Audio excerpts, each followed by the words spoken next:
and welcome to That's Lit. I'm your host Ashley Nicole together with Miss Kat and Miss Angel. In today's topic, we will unpack the story about one of the famous short story in the Philippines, revolving around the matters of the heart of Alfredo Salazar and how love seems to be great at some point in time, until one realizes it's suddenly gone. Titled as Dead Stars by past Marquez Benitez. Miss Kat, can you give us a short description about this story? Gladly. So this story revolves around three major characters, Esperanza, Alfredo, and Julia. Alfredo is a 30-year-old bachelor about to get married to Esperanza. As some of you can guess, from the characters, this story gives off the idea of love triangle. Alfredo and Julia met each other one summer where Alfredo was on a vacation and found her to be a very interesting girl and started to go out with her, even though he was engaged to Julia.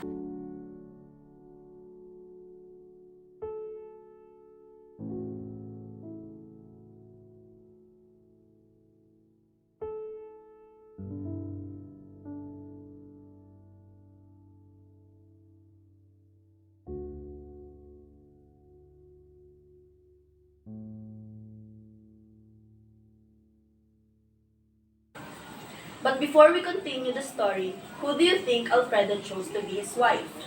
Now, what makes this story interesting is that commonly, in this situation, he would have chose Julia to be his wife, right? But he chose to stay with Esperanza instead.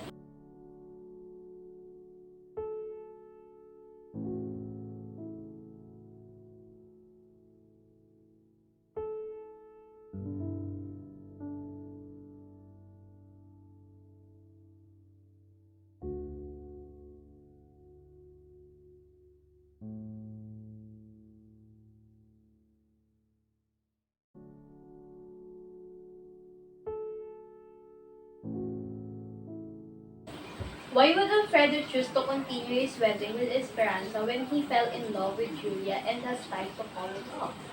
Great question, Ashley. Simply because the norms tell him it was the right thing to do, and especially when this story took place in the early 19th, where people viewed engagement as sacred. That's right, Angel. But the story didn't end there. With his time with Esperanza, was he happy? Was he contented? No. Alfredo couldn't stop thinking about Julia and what could have been if he chose her instead. So one day, he went to Calle Luz, where Julia lives, and they met. Alfredo realizes something when he met Julia. He realized that the spark was not the same as before. The spark was already gone. The last few lines revealed his true feelings. What had she lost, or was the loss his? He felt an impersonal curiosity creeping into his gaze. The girl must have noticed, for her cheeks darkened in a blush. Gently, was it experimentally? He pressed her hand at parting, but his own felt undisturbed and emotionless. Did she still care? The answer to that question hardly interested him.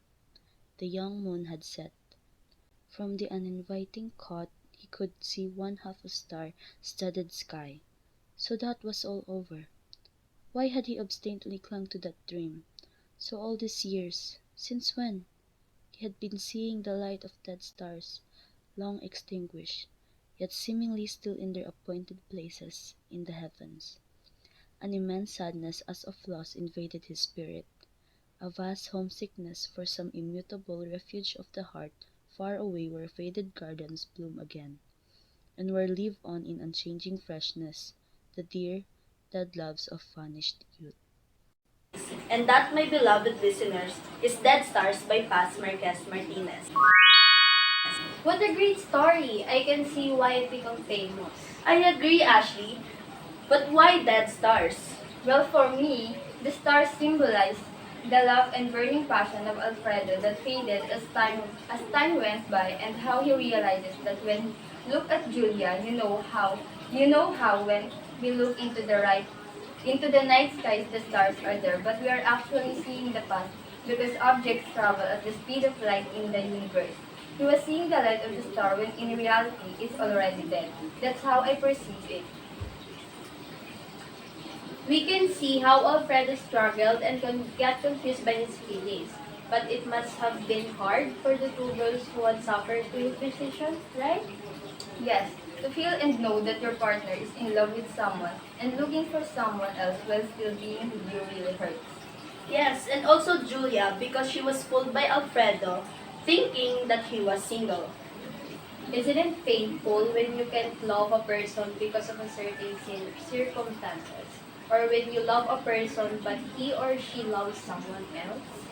So when this happens to you, I hope you know what to do. Choosing was right.